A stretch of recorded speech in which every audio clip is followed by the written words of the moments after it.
Hello views, नमस्कार। आप सभी का स्वागत है Path Finders by Academy IAS के यूट्यूब चैनल पर। तो फ्रेंड्स, इंडिया और रशिया की रिलेशन जो है वो बहुत ही सिग्निफिकेंटली एक्सपैंड कर रही है। फ्रेंड्स, वो कहा जाता है, एक कहावत है that whenever there is a crisis a new opportunity begins. और फ्रेंड्स, जी हाँ, यही कुछ सेम क्राइसिस इंडिया और रशिया के रिलेशन में देखने को मिला था, जहां पे डोनाल्ड ट्रंप जो है, अमेरिका कॉन्स्टेंटली भारत को प्रोवोक किया, भारत को बुली किया, भारत के ऊपर हर एक तरीके के प्रेशर पॉलिटिक्स को अपनाया in order to break the time tested partnership of India with Russia.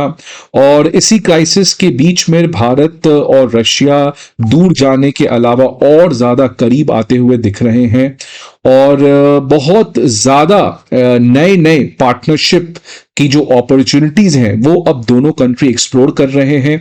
और साथ ही साथ आने वाले समय में इंडिया और रशिया जो है वो अमेरिका के बुली को एक साथ रेसिस्ट तो करेंगे ही, लेकिन अब चाइना के डोमिनेंस को कम करने के लिए भी इंडिया और रशिया एक साथ आते हुए दिख रहे हैं। फ्रेंड्स, रशिया और चाइना की दोस्ती को बहुत लोग नो लिमिट्स पार्टनरशिप कहते हैं, but this no limits partnership has many many limits. Because अगर आप कोल्ड वॉर का इतिहास जानते होंगे, then you might be knowing that Russia and China opposite sides में थे। आज ऑल्दो रशिया की कुछ हद तक कंपल्शन है जिसकी वजह से वो चाइना के साथ है, बट एनीवेज रशिया कभी भी एक सक्सेसफुल चाइना नहीं चाहेगा, because the leader of the western world is US and the leader of eastern world has always been Russia. और आज एशिया और यूरोप में चाइना अपने डोमिनेंस को बढ़ाना चाह रहा है, जो रशिया कभी भी नहीं चाहेगा।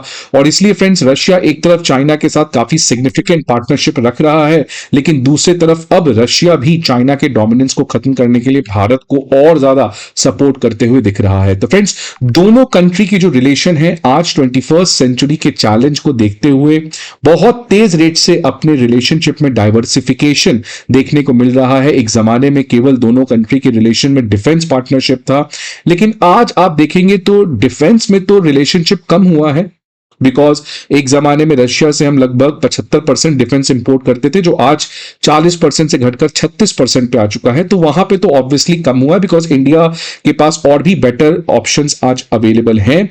लेकिन जो नॉन डिफेंस पार्टनरशिप में आप देखेंगे रिलेशनशिप जो है वो बहुत तेज रेट से बढ़ते हुए दिख रहा है। जैसे आपने देखा पिछले कुछ महीनों से ऑयल ट्रेड जो है उसमें काफी ज्यादा इंडिया रशिया का ट्रेड हुआ है।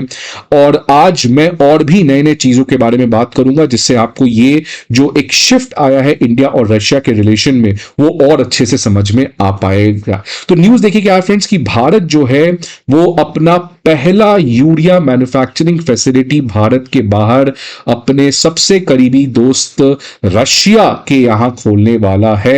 और इससे फ्रेंड्स, भारत की जो फर्टिलाइजर डिलेमा है वो बहुत हद तक खत्म हो जाएगी। तो फ्रेंड्स, ये एक बहुत ही इंपॉर्टेंट स्टेप है जिसकी वजह से एग्रीकल्चर के फार्मर्स की जो फर्टिलाइजर रिलेटेड जो इश्यूज आती थी और सरकार को महंगी फर्टिलाइजर के ऊपर जो सब्सिडी देना पड़ता था उससे भी छुटकारा मिलेगा। इनफैक्ट एक शब्द में अगर मैं इसको समराइज करूं तो India's path towards becoming Aatmanirbhar in fertilizer sector with the help of Russia, यही यहां पर देखने को मिल रहा है।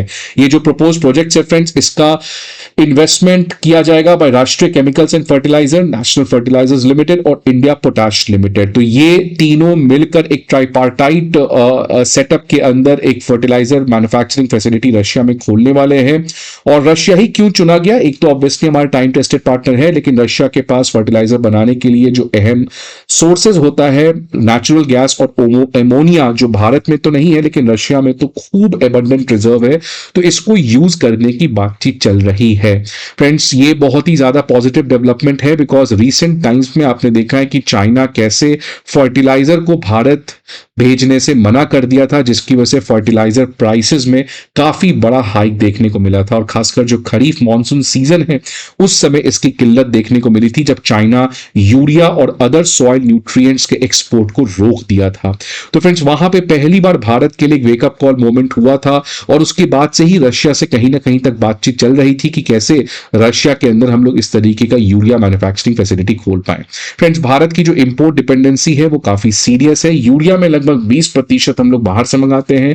डीएपी में 50 से 60% है, और जो एमओपी है म्यूरिएट ऑफ पोटाश, उसमें तो इनफैक्ट 100% इंपोर्ट डिपेंडेंसी की प्रॉब्लम भारत को झेलना पड़ता है। अब फ्रेंड्स, प्लान क्या है कि रशिया के अंदर इस फैसिलिटी को खोला जाएगा और इस फैसिलिटी के थ्रू लगभग 2 मिलियन टन यूरिया का एनुअल प्रोडक्शन होगा।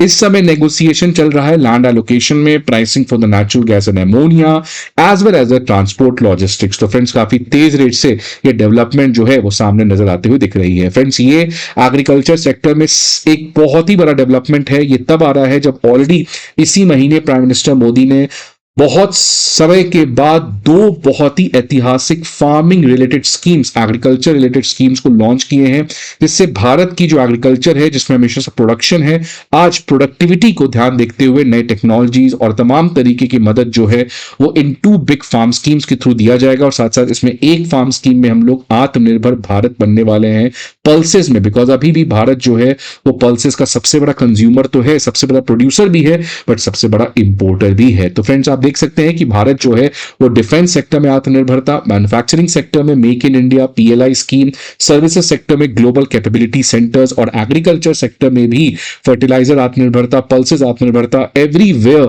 The same Mantra is guiding the Indian economic policy makers. और देख सकते हैं फ्रेंड्स, प्राइम मिनिस्टर मोदी ने उस समय कहा था कि फार्मर जो है उनका एक क्रिटिकल रोल प्ले होगा in realizing the vision of developed India Viksit Bharat by 2047 at the inauguration of the Pusa event at the Pusa campus in the national capital. So friends, आत्मनिर्भरता हमारे केवल मैन्युफैक्चरिंग और सर्विसेज के लेंस से हमें नहीं देखना चाहिए, एग्रीकल्चर में भी आत्मनिर्भरता एक उतना ही इंपॉर्टेंट चीज है। अब फ्रेंड्स, ये पर्टिकुलर जो मैन्युफैक्चरिंग फैसिलिटी है इसको फाइनलाइज किया जाएगा at the time when Vladimir Putin is going to visit India in the month of December. और अगर ऐसा होता है तो एक नया chapter is set to begin in the India Russia economic cooperation. Friends, ये जैसे मैंने पहले भी कहा कि रिलेशनशिप में डिफेंस छोड़कर अब बाकी चीजों में काफी तेज रेट से डाइवर्सिफिकेशन करने को मिल रहा है। पहले आपको पता है ऑयल, आज भारत अभी भी 35% हम ऑयल रशिया से खरीद रहे हैं, कुछ हद तक कम करेंगे, बट अभी भी रशिया हमारा सबसे बड़ा ऑयल सप्लायर बनेगा। और इसके अलावा फ्रेंड्स, आपको पता है कि एक और बहुत बड़ी डेवलपमेंट इंडिया रशिया के बीच में आई थी जस्ट अगेन इसी महीने, कि अब ये दोनों कंट्री मिलकर रेयर अर्थ में भी कुछ बड़ा करने जा रहे हैं। तो देखिए फ्रेंड्स, ऑयल, रेयर अर्थ और फर्टिलाइजर, मतलब आप इन तभी डॉट्स को कनेक्ट करेंगे तो मैंने यही कहा कि इंडिया रशिया जो है वो अपने रिलेशनशिप को अभी इकोनॉमिक पार्टनरशिप के ऊपर ज्यादा फोकस करते हुए नजर आ रहे हैं।